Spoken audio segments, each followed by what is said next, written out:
Welcome back to my channel angel life Madhusmita. So आज बहुत दिन पर ऑन वॉइस रे मु ब्लॉग करुच्ची।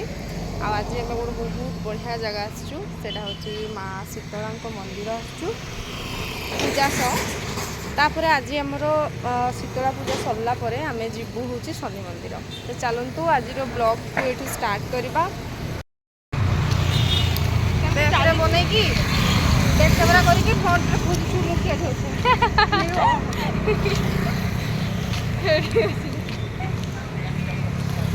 बहुत दिन पर आज मो बाहर को आसी माने पूरा आजादी रे जमती कि जी सब बेले ना समय को यूटिलाइज करे ताकू जदि सी माने पूरा फ्री बसी जाए ना ताकू पूरा पागल भाया लगे।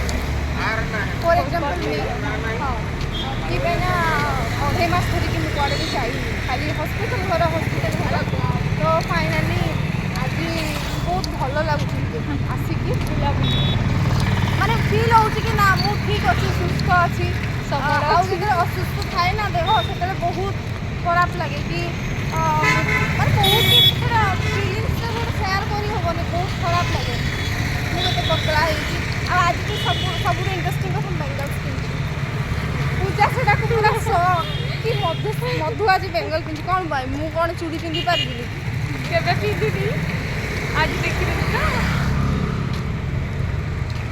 सत्य ये तो फास्ट देखबे तांकर को किछि लागुनी तते किंतु जे सब बडा देखि आछि एमति पिंधि ना कि अलगा अलगा ही लागिबे एक्चुअली ए चूड़ी गुड़ा बेकार पड़ुला तो मु जस्ट एमति बाहर करू एटा लगे दिथि तो आज जे पूजा करा पे आछि तो आउ सेम तो अछि तो आउ किछि दिन पर चली आसला मोर रथ यात्रा तो समस्ते आसबे रथ यात्रा बुलिबे आउ मु भाबुची मो देह श्री जगन्नाथ दयारु भल था सुस्थ था जमी मुझे दर्शन करने आसी पारि आशा तो नाई कि मो रथ दौड़ी छुई पारि कि ना एथर बट फिलहाल मु निहाती आसबि आउ भाबुची तो मु से पर्यंत ठीक थी।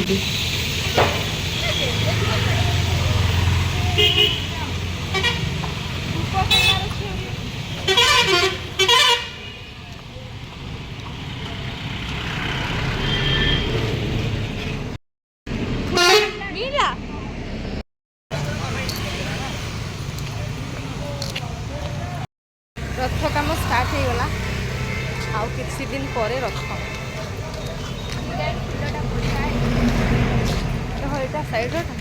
तो बर्तमान आमे पळै आसलु अंबिका मंदिर जोटिकी मते मंदार मालटे बहुत बढ़िया लगला तो माँ को देवाई मु मंदार मालटे किनिली आ मंदिर भितर को गली मो एक्चुअली बहुत डिप्रेस थी बहुत डिप्रेशन रे जाऊली कौन पे मो देह एक्चुअली बहुत ही खराब थिला आ मते देखिकी भी आपण माने ब्लॉग रे जानि पड़थुए पूरा मु पतला हेची एंड रुखा सुखा हेची बॉडी पूरा तो जहाँ किसी भी हो मो बी स्ट्रॉन्ग रहिया पई पड़े देन आमे पळे आस्तिलु अंबिका मंदिर and seriously I have no idea कि मोर देह भल हैला परे मते इच्छा हला कि ना देह भल हैला परे प्रथम दर्शन ठाकुर को हेबा दरकार कौन पे ना तांको पाई ही सब किछि चलछि तो सेत पे आमे पळे आस्तिलु अंबिका मंदिर।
ବର୍ତ୍ତମାନ ସରିଥିଲା ମୋର ପୂଜା କମ୍ପ୍ଲିଟ୍। ଆପଣମାନେ ଦେଖୁଥିବେ ମୋତେ ପୁରା ହିଁ ଟାୟାର୍ଡ଼ ଲାଗୁଛି, ମାନେ ଦେଖାଯାଉଛି। ତ ମୁଁ ଏଇଟା ୱିଶ୍ କରୁଥିଲି କି ମୋର ଜଲ୍ଦି ଜଲ୍ଦି ପୁରା ଶୀଘ୍ର ଦେହ ଭଲ ହେଇଯାଉ। ଯେମିତି ମୁଁ ପୂର୍ବରୁ ସୁସ୍ଥ ଥିଲି ମୋତେ ପୁଣି ଥରେ ସେମିତି ସୁସ୍ଥ କରିଦିଅନ୍ତୁ ଭଗବାନ। ସରିଲା ଆମର ପୂଜା। ବର୍ତ୍ତମାନ ଆମକୁ ଶନି ମନ୍ଦିର ଯିବାର ଥିଲା, ତ ସେଇଥିପାଇଁ ଆମେ ବହୁତ ଜଲ୍ଦିରେ ଯାଇଥିଲୁ। କ'ଣ ପାଇଁ ଆମେ ଗୋଟେ ମନ୍ଦିର ଅଲରେଡ଼ି ମିସ୍ କରିଦେଇଥିଲୁ। ଆମର ଟିକେ ସମୟରେ ମନ୍ଦିର ବନ୍ଦ ହେଇଥିଲା, ତ ସେଥିପାଇଁ ଆମେ ଜଲ୍ଦି ସାରିକି ଆମେ ବର୍ତ୍ତମାନ ଶନି ମନ୍ଦିର ଯିବା ପାଇଁ ରେଡ଼ି ହେଲୁ।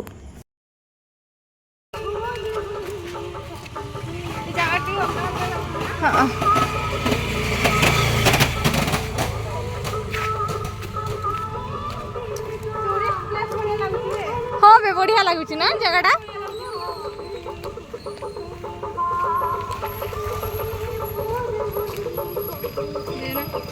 ତ ବର୍ତ୍ତମାନ ଆମେ ପହଞ୍ଚି ଯାଇଥିଲୁ ଶନି ମନ୍ଦିର।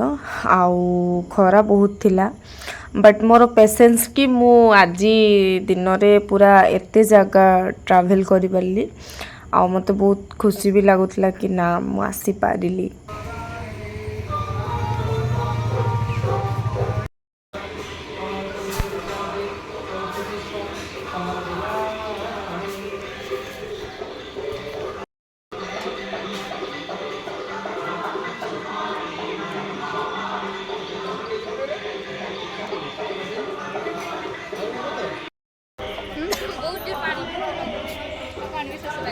ମାନେ ପାଣି ଭୋକ ଲାଗୁଛି କହୁଛି।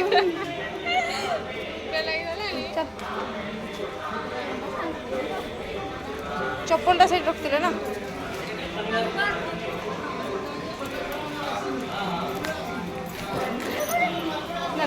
Thank you so much. ତ ବର୍ତ୍ତମାନ ଆମର ଶନି ମନ୍ଦିରରେ ପୂଜା ସରିଯାଇଥିଲା। ଆମେ ଦର୍ଶନ କରିକି ବର୍ତ୍ତମାନ ଯାଉଛୁ ରିଟର୍ନ। ଆଉ ଆଜି ବହୁତ ଭଲରେ ସବୁକିଛି ହେଇଗଲା, ବଟ୍ ଆମେ ଶୀତଳା ମନ୍ଦିର ଟିକେ ପୂଜା କରିପାରିଲୁନି। ଟିକେରେ ମିସ୍ ହେଇଗଲୁ, ଆମେ ମନ୍ଦିର ବନ୍ଦ ହେଇଗଲା। ତ ଫିର୍ ବି ଆମେ ଶୀତଳା ମନ୍ଦିରରୁ ରିଟର୍ନ କରିକି ଅମ୍ବିକା ମନ୍ଦିର ଗଲୁ। ଅମ୍ବିକା ମନ୍ଦିରରୁ ଆମେ ଶନି ମନ୍ଦିର ଆସିଲୁ। ଆଣ୍ଡ ଆଉ କୌଣସି ଜାଗା ଆକ୍ଚୁଆଲି ମୋ ଦେହ ଯେହେତୁ ଭଲ ନାହିଁ, ମୁଁ ଘରେ ଯେତେବେଳେ ଥିଲି ଭାବୁଥିଲି କି ନା ଆଉ ଗୋଟେ ବହୁତ ଭଲ ଜାଗା ଗୋଟେ କୁଆଡ଼େ ଯିବା, ବଟ୍ ଆସିକି ପୂଜା କରିସାରିଲା ପରେ ମୁଁ ପୁରା ଟାୟାର୍ଡ଼ ହେଇଗଲି। ଯେଉଁଥିପାଇଁ ଆମେ ଭାବିଲୁ ନା ଆମେ ରିଟର୍ନ କରିବା, ଆଉ କେବେ ଆସିବା ବୁଲିବା ପାଇଁ। ତ ଏଇଠି ଆମେ ଯାଉଥିଲୁ ରିଟର୍ନ। ଆଉ ଖରା ବହୁତ ହେଇଥାଏ, ବଟ୍ ଭଗବାନଙ୍କ ଦୟା କି ମୁଁ ପେସେନ୍ସରେ ସେତିକି ଚାଲି ପଡ଼ୁଛି ଖରାରେ। କିଛି ଗୋଟେ ସମୟ ଏମିତି ଆସିଯାଇଥିଲା ଯେଉଁଥିପାଇଁ କି ମୋତେ ଲାଗୁଥିଲା ସବୁ ଜିନିଷ ବହୁତ କଷ୍ଟ।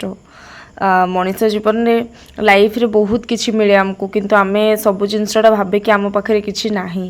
କିନ୍ତୁ ପ୍ରକୃତରେ ନିଜ ହେଲ୍ଥଠୁ ବଡ଼ ଜିନିଷ ଆଉ କିଛି ନାହିଁ। ଯଦି ଆପଣଙ୍କର ହେଲ୍ଥ କଣ୍ଡିସନ୍ ଖରାପ ଥିବ, ଆପଣ କେବେ ବି କୌଣସି ଜିନିଷ ସର୍ଭାଇଭ୍ କରିପାରିବେନି।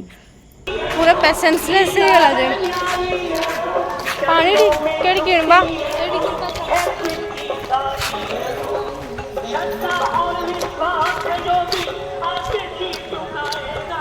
ଓ ଫାଇନାଲି ନା ସେ ପାଣି ଫାଣି ସବୁ ଯାଏ ଆଉ।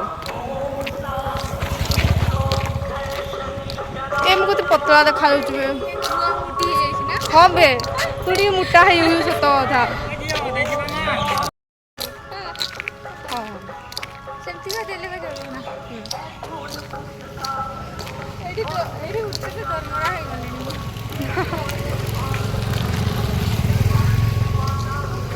ପ୍ଲେସ୍ଟା ବହୁତ ବଢ଼ିଆ ଲାଗୁଛି ନା।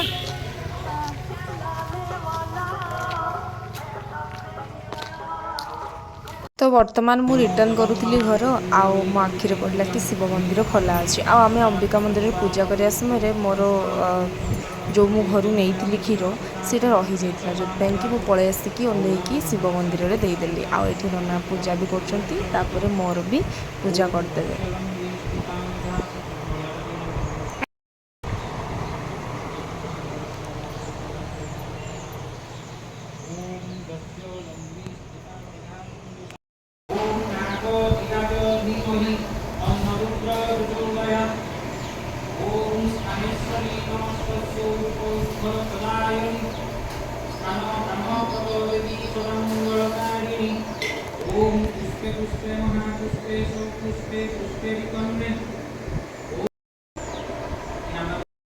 सो फाइनाली सरीगला पूजा आउ सबुठु इंटरेस्टिंग कथा होची जे मु जाइथिली एक्चुअली शीतला मंदिर तो सेठी आमर जेहेतु मंदिर बंद हो गला तो सेपाई कि मु शीतला मंदिर रू गली अंबिका मंदिर जाइथिली आउ अंबिका मंदिर सेमती मु क्षीरटा देवाई भूलीगली तापर आम शनि मंदिर जीवार प्लानिंग थिला शनि मंदिर गलु आउ मोर आज मन बहुत दुख थिला एथिपाई कौन पाई ना मु जाइथिली जो प्लानिंग रे से प्लानिंग रे एक्चुअली मोर हो पारानी जमती कि क्षीरटा भी रहीगला तो एबे आसवा टाइम रे हमर कुणियणा मंदिर खोला थिला शिव मंदिर और सेठी मु क्षीरटा देकी आसली मते एते खुशी लागला मते लागला गोटे दिन रे मु एते सारा मंदिर बुली पारि बोली भगवान एमती कले मो सहित ना कौन तो आज ब्लॉग को एंड करवा बहुत शॉर्ट ब्लॉग थिला कौन पे आम बहुत अल्प समय आम एक्चुअली से समय आमको मिललानी कि आम ब्लॉग बनइबू तो से किसी शॉर्ट किसी क्लिप नियाही तो चलते आज वीडियो को ये एंड करवा देखा पुणी थे नेक्स्ट ब्लॉग रे तो thanks for watching bye bye.